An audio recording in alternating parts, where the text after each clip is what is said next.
ہوگا اس کے اندر اس محفل کے منعقد کرنے کی وجہ بھی بیان کی گئی ہے۔ یہ جو ہم اہل بیت اطہار کی عظمت کی محافل منعقد کرتے ہیں نا، ان محافل کے انعقاد کی وجہ بھی اس حدیث کے اندر آپ کو سمجھ آ جائے گی۔ سبحان اللہ۔ فرماتے ہیں کہ حضور علیہ السلام نے ارشاد فرمایا، معرفت آل محمد براءۃ من النار۔ ہم نے یہ اہل بیت اطہار کی محبت کی محفل منعقد کی ہے، سالوں سے منعقد کرتے آ رہے ہیں۔ علیحدہ بات ہے کہ ہمیں آج تک اہل بیت اطہار کی معرفت نہیں ہوئی، لیکن انسان ہے، کوشش تو کر رہے ہیں نا سارے اہل بیت اطہار کی معرفت حاصل کرنے کے لیے۔ سب کا نظریہ اور عقیدہ تو یہ ہے۔ تو علامہ قاضی اعجاز مالکی رحمۃ اللہ تعالی شفا شریف کے اندر نقل کرتے ہیں کہ حضور علیہ السلام نے فرمایا، معرفت آل محمد صلی اللہ علیہ وآلہ وسلم براءۃ من النار۔ اہل بیت مصطفیٰ صلی اللہ علیہ وآلہ وسلم کی معرفت جہنم کی آگ سے آزاد کی ہے۔ سبحان اللہ۔ جس نے جہنم کی آگ سے آزاد ہونا ہے اسے اہل بیت اطہار کی معرفت حاصل کرنی ہے، اسے پہچان حاصل کرنی ہے۔ یہ اتنا بڑا موضوع ہے کہ میرے پاس ہمیشہ وقت تھوڑا ہوتا ہے، تو میں اس ایک موضوع کو زیادہ نہیں پھیلا سکتا، صرف اس کی چیدہ باتیں آپ کے گزار کروں گا۔ قاضی صاحب فرماتے ہیں کہ حضور علیہ السلام نے ارشاد فرمایا کہ میرے امتیوں، میرا کلمہ پڑھنے والوں، تمہیں میں جہنم سے آزادگی کا پروانہ نہ بتا دوں، تمہیں عمل نہ بتا دوں کہ جس عمل کی وجہ سے جہنم کی آگ تمہارے قریب بھی نہیں آ سکتی، جہنم کی آگ تمہیں چھو بھی نہیں سکتی۔ تو ضرور صحابہ اکرام نے اس کی ہوگی، بلا یا رسول اللہ صلی اللہ علیہ وآلہ وسلم ایسا عمل تو ضرور بتائیے کہ جس عمل کی وجہ سے ہم جہنم کی آگ سے بچ سکیں۔ ہم تو مشکل سے مشکل اعمال کرتے ہیں صرف اس نظریے کے ساتھ کہ اللہ تبارک و تعالیٰ جہنم کی آگ سے آزادگی دے دے۔ تو مومن کا تو مطمع نظر ہی یہی ہوتا ہے کہ وہ جہنم کی آگ سے بچ جائے۔ تو اللہ کے نبی وہ کون سا عمل ہے جس عمل کی وجہ سے ہمیں جہنم کی آگ سے آزادگی مل جائے گی؟ تو اللہ کے نبی نے فرمایا، معرفت آل محمد صلی اللہ علیہ وآلہ وسلم براءۃ من النار۔ اگر میں حدیث کو اور زیادہ سمجھانا چاہوں آپ کو تو یہ حدیث کے الفاظ نہیں ہے، صرف آپ کو سمجھانے کے لیے میں عرض کر رہا ہوں۔ اللہ کے نبی نے فرمایا ہوگا، فرمایا علی کو دیکھ لو، سبحان اللہ۔ علی مرتضیٰ رضی اللہ تعالیٰ عنہ بیٹھے ہیں، ان کو دیکھ لو۔ فاطمہ الزہرا رضی اللہ تعالیٰ عنہ کا تصور کر لو، حضرت عباس رضی اللہ تعالیٰ عنہ کا تصور کر لو، عبداللہ ابن عباس کو دیکھ لو، اہل عقیل کو دیکھ لو۔ پھر میں تھوڑا اور آگے بڑھوں تو اللہ کے نبی نے فرمایا ہوگا خدیجۃ الکبریٰ کا تصور کر لو، سبحان اللہ۔ پھر فرمایا عائشہ صدیقہ رضی اللہ تعالیٰ عنہا کا تصور کر لو، سبحان اللہ۔ اللہ کے نبی یہ تو آپ کے ساتھ رشتے والے ہیں، فرمایا یہی تو میری آل ہے، یہ تو آل محمد ہے۔ آل محمد میں امام حسن بھی موجود ہیں، امام حسین بھی موجود ہیں، حضرت علی مرتضیٰ رضی اللہ تعالیٰ عنہ بھی موجود ہیں، حضرت فاطمہ الزہرا رضی اللہ تعالیٰ عنہ بھی موجود ہیں۔ لیکن آل محمد اتنے میں بند نہیں ہے، فرمایا آل محمد میں تو حضرت خدیجۃ الکبریٰ بھی موجود ہیں، حضرت عائشہ صدیقہ رضی اللہ تعالیٰ عنہ بھی موجود ہیں، حضرت حفصہ بھی موجود ہیں۔ اللہ کے نبی نے سب کچھ بتانے کی وجہ کیا ہے؟ فرمایا یہی تو بتانا چاہتا ہوں کہ جہنم کی آگ سے اگر براحت چاہتے ہو، جہنم کی آگ سے بچنا چاہتے ہو تو سنو، عمل یہ ہے کہ معرفت آل محمد براءۃ من النار، میری اہل بیت کو پہچان لو، یہ پہچاننا ہی جہنم کی آگ سے آزاد کی۔ سبحان اللہ، تکبیر، اللہ اکبر، یا رسول اللہ، حق چار جا رہے، یا علی، سید محمد زبیر شاہ صاحب زندہ آباد۔ فرمایا معرفت آل محمد، جہاں اللہ کے نبی نے اور کوئی بات نہیں کہی کہ پیٹنا شروع کر دو، کودنا شروع کر دو، نعرے لگانا شروع کر دو۔ اللہ کے نبی نے پہلا جملہ ارشاد فرمایا، فرمایا معرفت آل محمد، پہلے آل محمد کو پہچانو تو صحیح۔ سبحان اللہ۔ آل محمد کو پہچانو گے تو پھر تمہارا ہر عمل قرآن کے مطابق ہوگا۔ تمہارا ہر عمل شریعت کے مطابق ہوگا، تمہارا اٹھنا بیٹھنا قرآن و سنت کے مطابق ہوگا.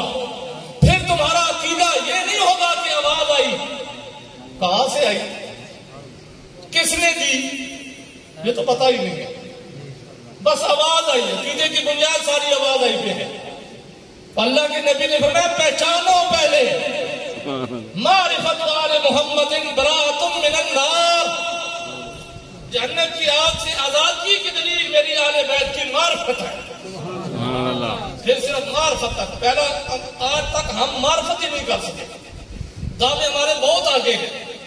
جبکہ اس حدیث کے اندر اللہ کے نبی نے پہلی اہل بیت اطہار کی عظمت کی جو ہمارے سامنے طریقہ رکھا، پہلی اہل بیت اطہار کی جو سیڑھی ہمارے سامنے رکھی، تو حضور علیہ الصلوۃ والسلام نے فرمایا اہل بیت اطہار کی محبت، ان کے ساتھ پیار کی پہلی سیڑھی یہ ہے کہ معرفت اہل محمد، تمہیں اہل محمد کی پہچان کرنی پڑے گی. تمہیں پتہ ہونا چاہیے کہ اہل محمد ہیں کون کون سے. آل میں سے ہونے والے کو آل سے نکالو نہیں، اور جو آل میں موجود نہیں ہے اسے آل میں داخل نہ کرو. یہ پہچان ہی تمہارے لیے براۃ من النار، جہنم کی آگ سے آزادگی ہے. سبحان اللہ. پھر جب پہچان جو ہوگی تو اگلی سیڑھی جائے گی. اہل بیت محمد صلی اللہ علیہ وآلہ وسلم کی پہچان، صرف پہچان جہنم کی آگ سے آزاد کی. تو پھر اندازہ لگائیے اہل بیت محمد صلی اللہ علیہ وآلہ وسلم کا مقام و مرتبہ کتنا ہوگا. سبحان اللہ. سبحان اللہ. جن ہستیوں کی پہچان ہی جہنم کی آگ سے آزادگی ہے، تو پھر ان ہستیوں کا مقام و مرتبہ کیا ہوگا. حضور علیہ الصلوۃ والسلام یہ ہستیوں کا مقام و مرتبہ اگر جاننا چاہتے ہو نا تو پھر آؤ صحابہ کرام کی بارگاہ میں چلتے ہیں. سبحان اللہ. جنہوں نے اہل بیت اطہار کی پہچان سامنے رکھی. مستدرک شریف کی یہ حدیث ہے، بڑی مشہور حدیث ہے، جلد نمبر 4 ہے. اور مزے کی بات یہ ہے کہ اس حدیث کے راوی ہے حضرت عمر فاروق رضی اللہ عنہ. سبحان اللہ. ایک لمحے کے لیے ذرا سوچے، غیر جانبدار ہو کر سوچے. کیا ہمارے یہاں ایسا رواج ہے کہ جس کے ساتھ ہماری دشمنی ہو ہم اس کی عظمتیں لوگوں کو بتاتے ہیں؟ کہیں ایسا رواج ہے؟ فطرتی بات ہے، ایسا ہو ہی نہیں سکتا. لیکن جو ہمارا دوست بھی ہو، جگری دوست ہو، جب تک دوستی موجود ہے تب تک اس کی ہر بات اچھی لگتی ہے. لیکن اگر کبھی انبن ہو جائے تو پھر ہمارا اس کا چلنا بھی برا لگتا ہے. دیکھو یہ چل کیسے رہا ہے، وہی آدمی ہوتا ہے. یہ قدرتی بات ہے، فطرتی بات ہے. جس کے ساتھ دشمنی ہو اس کا کوئی فعل بندے کو اچھا نہیں لگتا، اچھا ہو بھی تو اچھا نہیں لگتا. لیکن یہاں کیا معاملہ ہے. راوی حضرت عمر فاروق رضی اللہ تعالیٰ روایت کرتے ہیں، حدیث مستدرک حاکم شریف نے لکھی.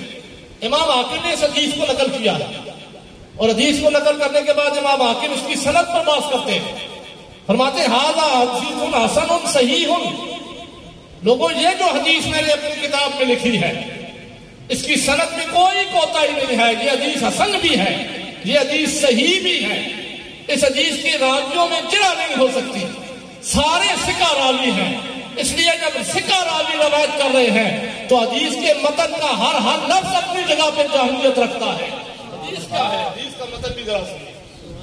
حضرت عمر فاروق رضی اللہ تعالیٰ عنہ، پہلے میں حدیث کے متن سے پہلے حضرت عمر فاروق رضی اللہ تعالیٰ عنہ جب یہ حدیث صحابہ کو سنائی نا، میں ذرا وہ لب لباب آپ کو بتا دوں نا تاکہ آپ کے ایمان میں اور تازگی آ جائے اور ہمیں بھی پتا چلے کہ اہل بیت اطہار کی معرفت کس چیز کا نام ہے. سبحان اللہ. کیونکہ حضور علیہ الصلوۃ والسلام فرماتے ہیں نا معرفت آل محمد براۃ من النار، اہل بیت کی معرفت جہنم کی آگ سے آزاد ہے.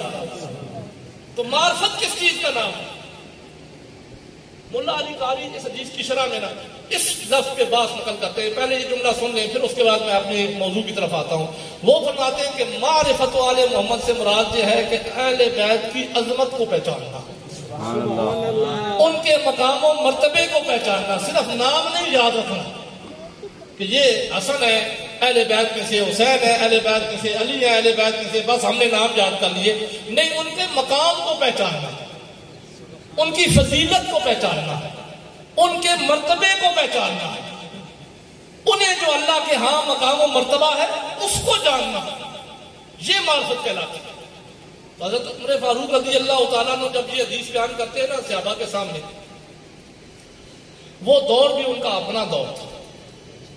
اس وقت وہ خود خلیفہ وقت تھے. سبحان اللہ. خلافت کے کام وہ سر انجام دے رہے تھے.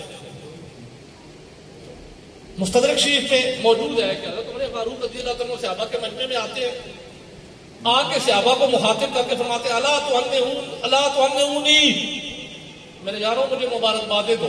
سبحان اللہ. آپ نے صحابہ کو مخاطب کر کے فرمایا میرے یاروں مجھے مبارک دو,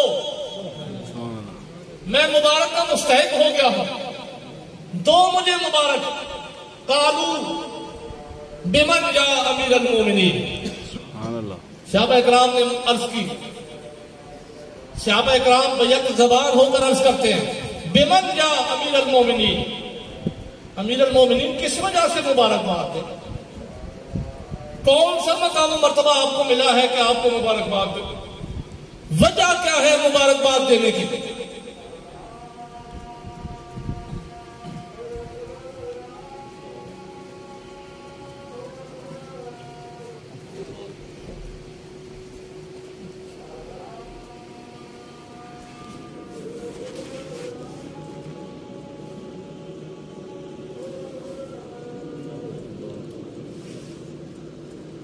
شروع کی تھی حضرت امیر المومنین خلیفہ ثانی عمر فاروق رضی اللہ تعالیٰ عنہ صحابہ کے مجمع میں آ کے ارشاد فرماتے ہیں میرے یاروں مجھے مبارکباد دو. صحابہ نے عرض کی بمن یا امیر المومنین, امیر المومنین آپ کو مبارکباد کس وجہ سے دی, آپ مبارکباد کے مستحق کس وجہ سے ہیں. تو حدیث کے الفاظ ہیں, آپ نے انہیں فرمایا کہ آج میں مبارکباد کا مستحق ہوں اس لیے کہ میرا نکاح ہوا ہے ام کلثوم سے. سبحان اللہ. اب یہ بات صحابہ کے مجمع میں کہی جا رہی ہے.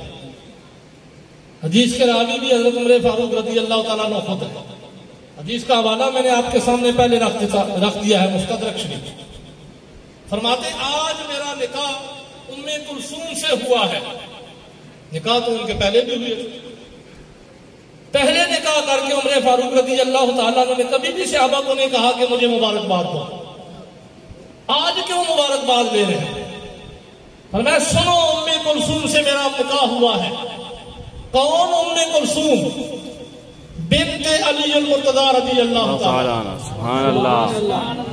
جو کہ بیٹی ہے علی المرتضی رضی اللہ تعالیٰ, ابنت فاطمہ الزہرا رضی اللہ تعالیٰ عنہ, سبحان اللہ. جو کہ دختر ہے فاطمہ الزہرا رضی اللہ تعالیٰ عنہ, بنت محمد صلی اللہ علیہ وآلہ وسلم. وہ فاطمہ جو بیٹی ہے محمد مصطفیٰ صلی اللہ علیہ وآلہ وسلم, اور میں ان سے میرا نکاح ہوا ہے, لہذا مجھے مبارکباد دو, کیونکہ تمہیں بتانا چاہتا ہوں کہ معرفت آل محمد براءۃ من النار. سبحان اللہ. اہل محمد کی پہچان جہنم کی آگ سے آزادگی کی دلیل ہے. اور آج میں مبارکباد کا مستحق ہوں کہ اہل محمد کی صرف پہچان ہی نہیں, ان کے ساتھ میری نسبت ہو گئی ہے, ان کے ساتھ میرا تعلق ہو گیا ہے, ان کے ساتھ میرا واسطہ ہو گیا ہے. اب یہ واسطہ تمہیں بتاؤں کہ اہل محمد کی عظمت کتنی ہے کہ اللہ کے نبی فرماتے کلو سبب و ناسب ینقطع یوم القیامہ. اب یہ وہ حدیث کے الفاظ ہیں جو آج بچے کی زبان پہ ہے, لیکن حدیث کو پورا کوئی نہیں پڑھتا, اس لیے کہ عقیدے خراب ہوتے ہیں, لوگوں سے پیسے نہیں ملتے. حضرت عمر فاروق رضی اللہ تعالیٰ عنہ اس حدیث کو صحابہ کے سامنے بیان کرتے ہیں. بیان کرنے کا موقع یہ ہے کہ جب آپ کا نکاح ام کلثوم سے ہوتا ہے, حضرت فاطمہ الزہرا رضی اللہ تعالیٰ عنہ کی بیٹی سے ہوتا ہے, حضرت علی المرتضی رضی اللہ تعالیٰ عنہ کی بیٹی سے ہوتا ہے, تو تب لوگوں کو بتاتے ہیں کہ لوگوں میں نے یہ نکاح خواہشات کے لیے نہیں کیا, مجھے کوئی اور ضرورت نہیں تھی, بلکہ میں نے تجھے ان کے ساتھ نسبت قائم کرنے کے لیے کیا ہے, سبب بنانے کے لیے کیا ہے, جنت کی آگ سے آزادگی کے لیے کیا ہے. اس لیے کہ اللہ کے نبی فرماتے ہیں کلو سبب و ناسب ینقطع یوم القیامت, کل قیامت والا دن ہوگا, سارے تعلقات, ساری برادریاں, ساری رشتہ داریاں, ساری پارٹیاں ختم ہو جائیں گی، ہر سبب ختم ہو جائے گا، ہر تعلق ختم ہو جائے گا، الا ما کانا، لیکن وہ جو میرے ساتھ ہوگا، من سببی و نسبی، فرمایا سارے تعلقات ختم ہو جائیں گے، لیکن جس کا تعلق میرے ساتھ ہوگا، جس کا تعلق میری آن کے ساتھ ہوگا، قیامت والے دن بھی وہ تعلق تمہیں فائدہ دے۔ اللہ اکبر، یا رسول اللہ، حق چار یا علی، زندہ باد، جنتی جنتی جنتی جنتی۔ فرماتے ہیں لوگوں میں نے خواہشات کی بنا پر یہ شادی نہیں کی، میں نے اپنی کسی اور مجبوری کی وجہ سے یہ نکاح نہیں کیا، میں نے نکاح کیا صرف اللہ کے نبی کی اہل بیت کی معرفت کر کے۔ یہ وہ ہستیاں ہیں، حضرت عمر فاروق رضی اللہ عنہ کا اپنا مقام کسی سے کم نہیں ہے، کسی کے سامنے چھپا ہوا نہیں ہے۔ حضور علیہ الصلوۃ والسلام ارشاد فرماتے ہیں کہ میرے بعد نبوت ختم ہے، نبی کوئی نہیں ہو سکتا، لیکن فرمایا اگر کوئی نبی ہوتا تو لکانا عمر رضی اللہ تعالیٰ، سبحان اللہ، ان کے اندر ساری صفات موجود ہیں، کیونکہ نبی میرے بعد نبوت ختم ہو گئی ہے، نبی نہیں ہو سکتا، اس لیے ان کے اندر صفات موجود ہیں، لیکن رہیں گے امتی۔ اتنے مقام و مرتبے والا بندہ اہل بیت اطہار کی معرفت کیسے ہوئی؟ جب ہوئی تو اہل بیت اطہار کے ساتھ تعلق قائم کرنے کے لیے نکاح کیا، اور نکاح کر کے پھر صحابہ کے مجمع میں فرما رہے ہیں مجھے مبارکباد دو۔ سبحان اللہ۔ ایک منٹ کے لیے رکے، یہاں سے ایک مسئلہ بھی پتا چلتا ہے۔ صحابہ کے مجمع میں حضرت عمر فاروق رضی اللہ عنہ نے اعلان فرمایا نا مجھے مبارکباد دو۔ کیوں دو؟ کیونکہ حضرت علی المرتضیٰ رضی اللہ عنہ کی بیٹی کے ساتھ میرا نکاح ہوا ہے۔ کسی صحابی نے انکار کیا؟ کسی صحابی نے انکار کیا؟ جب صحابی نے نہیں انکار کیا تو میں اور کون ہوتے ہیں آپ انکار کرنے والے؟ ہمارے انکار کی کوئی گنجائش بنتی ہے؟ نہیں۔ اللہ کے نبی تو صحابہ کے بارے میں فرما کے گیا، صحابی کا نجوم بیعی من کما تدعیتم، فرمایا میرے صحابہ ستاروں کی مانند ہیں۔ یہ نہیں کہا کہ میری امت کے ذاکر ستاروں کی مانند ہیں، یہ نہیں کہا کہ میری امت کے پیر ستاروں کی مانند ہیں، خطیب ستاروں کی مانند ہیں، فرمایا میرے صحابی ستاروں کی مانند ہیں، جس کی پیروی کرو گے ہدایت پاؤ گے۔ صحابہ کے مجمع میں حضرت عمر فاروق رضی اللہ تعالیٰ عنہ نے اعلان فرمایا، کسی صحابی نے نہ حدیث کا انکار کیا نہ اس بات کا انکار کیا کہ تمہارا نکاح نہیں ہو سکتا، انہوں نے یہ مان کر کہ حضرت عمر فاروق رضی اللہ تعالیٰ عنہ مبارکباد کے مستحق ہے یہ عقیدہ بیان کر دیا کہ لوگوں عمر بھی ہمارے بیت اطہار میں سے۔ سبحان اللہ۔ معرفت آل محمد براءۃ من النار، جس نے جہنم کی آگ سے بچنا ہے اہل بیت کی معرفت کرنے پر۔ سبحان اللہ۔ فرماتے کلو سبب و نسب، میرے سامنے اہل بیت اطہار کی پہچان تھی کہ یہ ہستیاں کوئی عام ہستیاں نہیں ہیں، ان کے ساتھ تعلق قائم ہو جائے، ان کے ساتھ جب نسبت قائم ہو جائے، ان کے ساتھ جب سبب بن جائے تو پھر یہ سبب صرف دنیا تک محدود نہیں ہے، اس کا نفع یہاں ہی صرف نہیں ملے گا، بلکہ فرمایا اس وقت جب ماں بیٹے کو چھوڑ جائے گی ہر سبب ختم ہو جائیں گے، ہر تعلق ختم ہو جائیں گے، اہل بیت اطہار کے ساتھ تعلق باقی رہے گا، اور اس تعلق کا فائدہ دنیا میں بھی ہوگا، قبر میں بھی ہوگا، کل میدان محشر میں۔ سبحان اللہ۔ یہ ہے معرفت۔ پھر دوسری چیز کی طرف آتا ہوں کیونکہ میرے پاس اب صرف 10 منٹ باقی رہ گئے۔ قاضی صاحب فرماتے ہیں حضور علیہ السلام نے جو حدیث نقل کی نا تو اس کے اندر حضور علیہ السلام کا جو فرمان بیان کیا اس میں پہلی سیڑھی تو یہ تھی نا کہ آپ اللہ کے نبی نے فرمایا معرفت آل محمد براءۃ من النار۔ اب دوسری سیڑھی کی طرف آتا ہوں۔ فرماتے ہیں کہ حضور علیہ السلام نے فرمایا جب اہل بیت کی معرفت ہو جائے نا، جب اہل بیت کی تمہیں پہچان ہو جائے، جب اہل بیت کی عظمت تمہارے سامنے آ جائے، جب تم اہل بیت کی عظمت کو جان لو تو یہ قدرتی بات ہے کہ بندہ جتنا عظیم ہوتا ہے اس کے ساتھ محبت کرنے کو جی چاہتا ہے۔ سبحان اللہ۔ بندے کا مرتبہ جتنا بلند ہوتا ہے دوسرے بندے اس کے ساتھ محبت کرنا چاہتے ہیں، یہ فطرتی بات ہے۔ جہاں کوئی دنیاوی ایکٹر آ جائے تو سارے لوگ دوڑ دوڑ کر اس کے ساتھ سیلفیاں بنا رہے ہوتے ہیں. یہ فطرتی محبت ہے. تو حضور علیہ السلام نے فرمایا میری اہل بیت کی پہچان کرو، صرف پہچان کرو گے جہنم کی آگ سے آزادگی ہو جائے گی. یہ جہنم کی آگ سے آزادگی کی دلیل ہے. لیکن فرمایا جب پہچان ہو گئی تو تمہارا دل کرے گا کہ میری اہل بیت سے محبت بھی کرو. اگرچہ مومنوں کے لیے تو اللہ تبارک و تعالیٰ نے اہل بیت کے ساتھ محبت فرض کر دی ہے.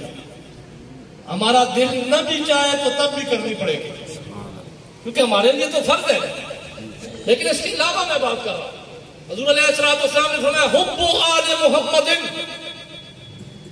جواد علی الصراط. اہل بیت کی پہچان، اہل محمد کی پہچان جہنم کی آگ سے آزاد کی ہے. جب پہچان ہو جائے تو بندے کا جی کرتا ہے کہ میں محبت کروں اہل بیت سے، میں اہل بیت کو دل میں بسا لوں، میری جان ان پہ قربان ہو جائے. تو اللہ کے نبی فرماتے ہیں حب آل محمد جواد علی الصراط. سنو اہل بیت کے ساتھ محبت بھی تمہیں نفع دے گی، یہ بھی تمہاری محبت رہگاہ نہیں جائے گی. ان کی پہچان جب جہنم کی آگ سے آزاد کی ہے تو پھر فرمایا ان کی محبت پل صراط سے جواز کا کام دے گی. پل صراط سے گزرو گے تو جنت میں جاؤ گے نا. قرآن کہتا ہے وَإِن مِّنكُمْ إِلَّا وَارِدُهَا كَانَ عَلَىٰ رَبِّكَ حَتْمًا مَّقْضِيًّا. پل صراط جہنم کی آگ کے اوپر ایک پل ہے، تلوار سے زیادہ تیز، بال سے زیادہ باریک. جس نے جنت میں جانا ہے اس سے گزر کے جائے گا، اور کسی کو بھی وہاں پہ یہ اجازت نہیں ہے، یہ استثناء نہیں ہے کہ بغیر گزرے جنت میں پہنچ جائے. ہر کسی کو گزرنا ہے. قرآن نے کوئی استثناء نہیں دیا. نیک ہو برا ہو، پیر ہو مرید ہو، استاد ہو شاگرد ہو، ہر کسی نے گزرنا ہے. تو گزرے گا کون؟ اللہ کے نبی نے یہ بھی بتا دیا، دنیا کے اندر بتا دیا تاکہ میری امت اس کے لیے تیاری کر کے آئے. فرمایا سنو حب اہل محمد جواز علی الصراط. میری اہل بیت کی عظمت پہچان کر ان سے محبت کر لو. یہ محبت ہی تمہیں پل صراط سے گزرنے کا ذریعہ بنے گی، سبب بنے گی. فرمایا پاسپورٹ ہے اہل بیت کی محبت پل صراط سے گزرنے کی. سبحان اللہ. جواز پاسپورٹ کو کہتے ہیں. پاسپورٹ کے بغیر بندہ سفر نہیں کر سکتا. کسی غیر ملک میں جانا ہو جہاں الاؤ نہیں ہے بندے کو جانا، تو پاسپورٹ کے بغیر بندہ نہیں جا سکتا، اور پاسپورٹ بھی اصلی ہو تو تب جا سکتا ہے. جہاں پہ بھی اللہ کے نبی نے بڑا معنی خیر نفس سما کیا. اللہ اکبر یا رسول اللہ. زندہ آباد زندہ آباد. لیکن اب پاسپورٹ بھی اصلی ہو تو بندہ تب سفر کرنے کا اہل ہوتا ہے. تو حضور علیہ السلام نے کیسے ارشاد فرمایا؟ فرمایا سنو اہل بیت کی محبت، آل محمد کی محبت، حب آل محمد جواز علی الصراط. آل بیت کی محبت کے بغیر تم کبھی بھی پل صراط سے گزر نہیں سکتے. اور پاسپورٹ کا کام اہل بیت کی محبت دیتی ہے، تو پاسپورٹ بھی صحیح ہونا چاہیے. تو گویا کہا آل محمد سے محبت بھی سچی ہونی چاہیے. اگر اہل بیت سے محبت سچی نہ ہوئی تو تم کبھی بھی پل صراط کو عبور نہیں کر سکتے. گویا دوسرے لفظوں میں کہا اہل بیت کی محبت کے بغیر جنت میں جانا ممکن ہی نہیں. سبحان اللہ. اور جنت تو دور کی بات. ایک حدیث کے اندر آتا ہے حضور علیہ السلام ارشاد فرماتے ہیں کہ اگر میری اہل بیت کی محبت دل میں نہ ہو تو بندے کے دل میں ایمان ہی نہیں آ سکتا. سبحان اللہ. اس حدیث کے راوی بھی، اور اس حدیث کے راوی بھی مزے کی بات ہے، اہل بیت اطاعت کے فرق ہے. حدیث کے راوی حضرت عباس رضی اللہ تعالیٰ. جانتے ہو حضرت عباس رضی اللہ تعالیٰ کون ہے؟ سرکار حضور علیہ السلام کے سگے چچا حضرت عباس رضی اللہ تعالیٰ میں اس حدیث کے راوی ہیں. 4 کتب میں یہ حدیث موجود ہے. میں چاروں کے نام لے لیتا ہوں تاکہ آپ کے دل کو اطمینان ہو جائے. یہ کتاب مسند احمد بن حنبل میں اس کتاب کے اندر یہ حدیث موجود ہے. ترمذی شریف میں یہ حدیث موجود ہے. کنز العمال شریف کے اندر یہ حدیث موجود ہے. مستدرک مشکات شریف کے اندر یہ حدیث موجود ہے. 4 کتب میں یہ حدیث موجود ہے. حضرت عباس رضی اللہ تعالیٰ عنہ طویل حدیث ہے, اس کا لب لباب پیش کر دیتا ہوں. حضرت عباس رضی اللہ تعالیٰ عنہ فرماتے ہیں میں عرب کے قبیلوں میں گیا تو انہوں نے ہمارے قبیلے کو اچھا نہ سمجھا. عرب کے باقی قبیلوں نے بنو ہاشم کو اچھا نہ سمجھا, اور بنو ہاشم حضور علیہ السلام کا قبیلہ ہے. بنو ہاشم آپ کی آل سے ہے. تو گیا دوسرے لفظوں میں حضرت عباس رضی اللہ تعالیٰ عنہ فرماتے ہیں کہ حضور علیہ السلام کی آل کو انہوں نے اچھا نہ جانا عرب کے باقی قبیلوں میں. تو کہتے ہیں میں آ گیا حضور علیہ السلام کی بارگاہ میں نے آ کر حضور علیہ السلام کی بارگاہ میں عرض کی یا رسول اللہ صلی اللہ علیہ وآلہ وسلم عرب کے فلاں قبیلے بنو ہاشم کے بارے میں باتیں کرتے ہیں. حضرت عباس رضی اللہ تعالیٰ فرماتے ہیں اچھا یہاں میں ایک اور بھی عقیدے کی بات کہتا چلا جاؤں, کیونکہ ہم آدھے ٹکڑے پکڑ کے پھر رہے ہوتے ہیں ہر جانے, اور آپ اپنے آپ کو ایک دوسرے کے اندر تفریق پیدا کر رہے ہوتے ہیں, فرقوں میں بانٹ رہے ہوتے ہیں. ہمارا اہل سنت و جماعت کا عقیدہ یہ ہے کہ اللہ کے نبی کا جو بھی فرمان ہے سچ ہے. اگر حضور علیہ السلام کسی اہل بیت طاہر کے فرد کو کوئی عظمت دے تو سنی کا عقیدہ ہوتا ہے آمنا و صدقنا. لیکن اگر وہی عظمت اللہ کے نبی اپنے کسی صحابی کو عطا کرے تو سنی تب بھی کہتا ہے آمنا و صدقنا. ہمارا عقیدہ یہ نہیں ہے کہ ایک کو لے کر اوپر لے جاؤ دوسرے کو چھوڑ دو. یہ عقیدہ نہیں ہے, یہ منافقت ہے. اللہ کے ہاں عقیدہ دیکھا جائے گا, منافقت کو تو تولا ہی نہیں جائے گا. لیکن جہاں ہم کیسے کرتے ہیں, بڑی مشہور حدیث ہے, ان دونوں تو ہر کوئی پڑھتا ہے الحسین منی وانا من الحسین, ہے نا یہ حدیث کا ٹکڑا ہے, پوری نہیں ہے, بارہ چلے ٹکڑا ہی سے. حضور علیہ السلام فرماتے ہیں حسین مجھ سے ہے میں حسین سے. ہے حدیث, ہمارا عقیدہ ہے اس پہ. یہ نہ سمجھیں کہ یہ حدیث کسی اور کے لیے, ہمارے لیے ہے, کیونکہ حضور علیہ السلام کا ہر فرمان ہماری سر آنکھوں پر. اللہ کے نبی نے اپنے نواسے امام علی مقام امام حسین رضی اللہ عنہ کو یہ مقام و مرتبہ دیا. فرمایا کہ حسین تم مجھ سے ہو میں تم سے ہوں. لیکن کیا یہ حدیث کا یہ تمغہ صرف امام علی مقام امام حسین رضی اللہ عنہ کو ملا, اور کسی کو نہیں ملا؟ تو ایک اور حدیث ہے, حضور علیہ السلام فرماتے ہیں علی منی وانا منہ, علی مجھ سے ہے میں علی سے ہوں. علی مجھ سے ہے میں علی سے ہوں. یہ تمغہ علی مرتضیٰ رضی اللہ عنہ کو بھی مل گیا. پھر یہی تمغہ اہل بیت طاہر کے افراد کو ملے, ہم ڈنڈے کی چوٹ پہ بیان کرتے ہیں کہ ہاں حسین رضی اللہ عنہ کو اللہ کے نبی نے یہ مقام دیا ہے. فرمایا حسین مجھ سے ہے میں حسین سے ہوں. ہم انہیں بھی سلام عقیدت پیش کرتے ہیں.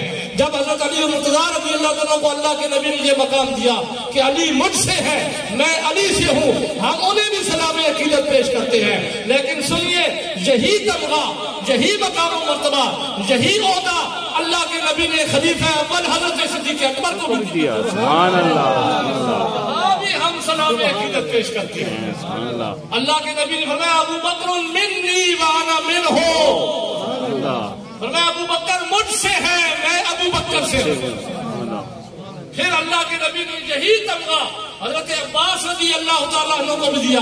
فرمایا عباس منی وانا منہ, عباس مجھ سے ہے میں عباس سے ہوں.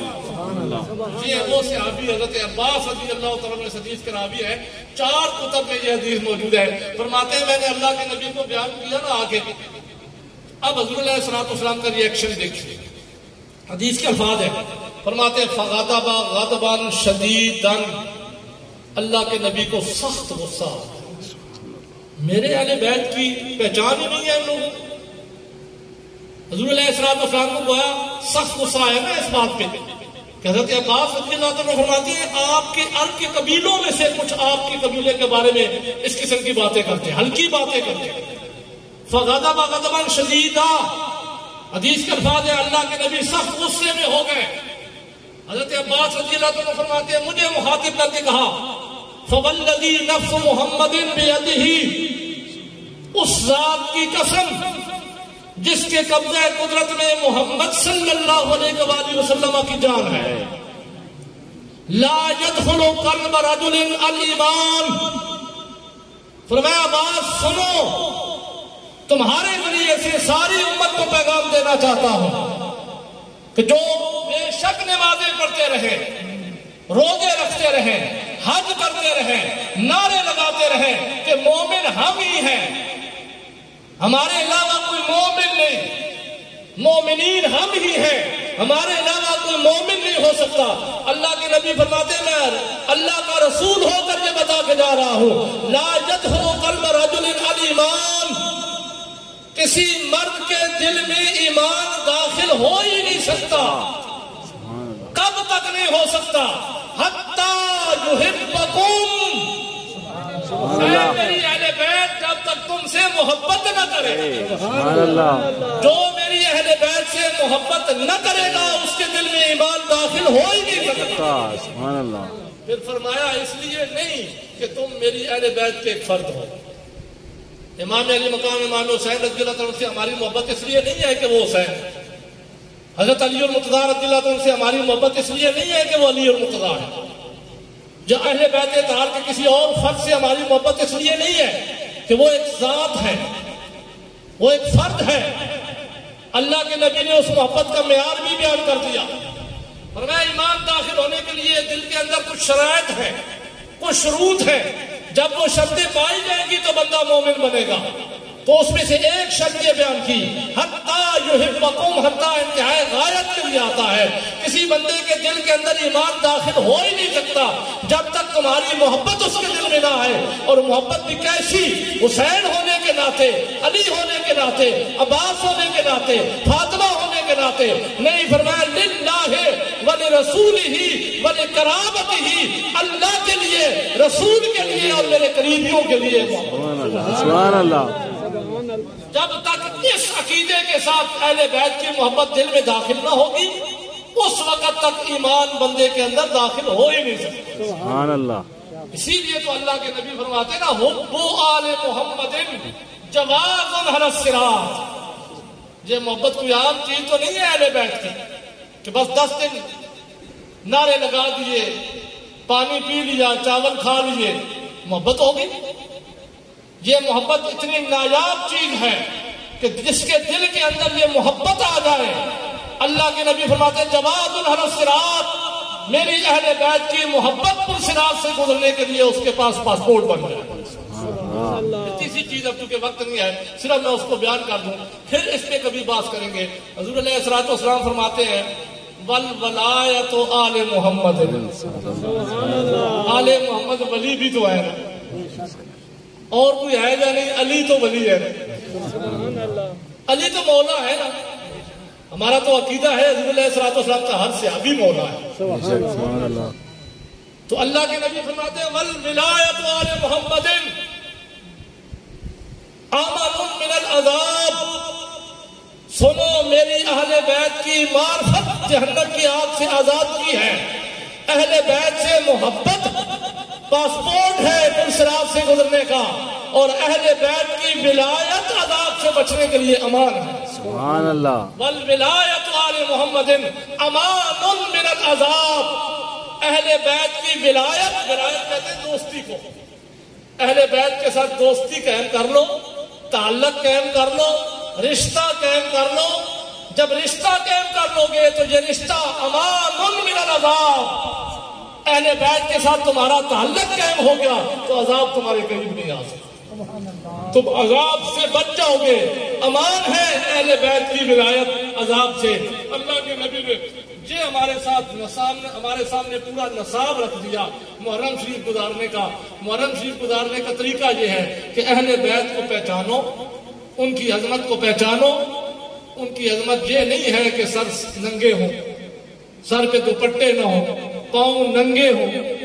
ان کی عظمت یہ نہیں ہے کہ ان کو پیٹا جائے، ان کی عظمت یہ نہیں ہے کہ ان کے بین کیے جائیں، ان کی عظمت یہ نہیں ہے کہ گریبان پھاڑے جائیں۔ ان کی عظمت اگر پوچھنی ہے تو سنیوں سے پوچھو۔ سبحان اللہ۔ اہل بیت اطہار کی عظمت پوچھنی ہے تو سنیوں سے پوچھو۔ امام شافعی فرماتے ہیں نا، یا اہل بیت رسول اللہ صلی اللہ علیہ وآلہ وسلم حبکم فرض من اللہ تعالی فی القرآن انزلہ، اے اہل بیت محمد صلی اللہ علیہ وآلہ وسلم، تمہاری عظمت کو کیسے بیان کرے؟ بیان کر بھی کیسے سکتا ہے؟ تمہاری عظمت کے لیے اتنی ہی دلیل کافی ہے کہ اللہ نے تمہاری محبت قرآن مجید میں مومنوں پہ فرض کر دی ہے. سبحان اللہ. حبکم فرض من اللہ تعالی فی القرآن انزلہ. تمہاری محبت اللہ نے مومنوں پر قرآن مجید میں فرض کر دی ہے. سبحان اللہ. اگلا جملہ فرماتے ہیں یکفیکم من عظیم الفخر انکم. تمہارے عظمت کے فخر کے لیے اتنا ہی کافی. تمہاری عظمت تمہارے مقام و مرتبے کے فخر کرنے کے لیے اتنا ہی کافی ہے کہ لم یصلی صلاۃ علیکم. جو بندہ خالص رب کی عبادت کرے، نماز پڑھے، نماز کے اندر اگر تم پہ درود نہ پڑھے، فلا صلاۃ لہ، اللہ اس کی نماز اس کے منہ پہ دے مارتے. سبحان اللہ. اللہ اس کی نماز کو قبول ہی نہیں کرتے. یہ ہے مقام و مرتبہ جو سنیوں کے ہاں اہل بیت اطہار کا ہے. جب اس قسم کا مقام و مرتبہ اہل بیت اطہار کا پہچانو گے تو یہ پہچان ہی تمہارے لیے جنت کی آگ سے آزادگی بن جائے گی. اللہ تبارک و تعالیٰ ہمیں حقیقی معنوں میں اہل بیت اطہار کی پہچان نصیب فرمائے، اہل بیت اطہار کی محبت نصیب فرمائے. وما علیہ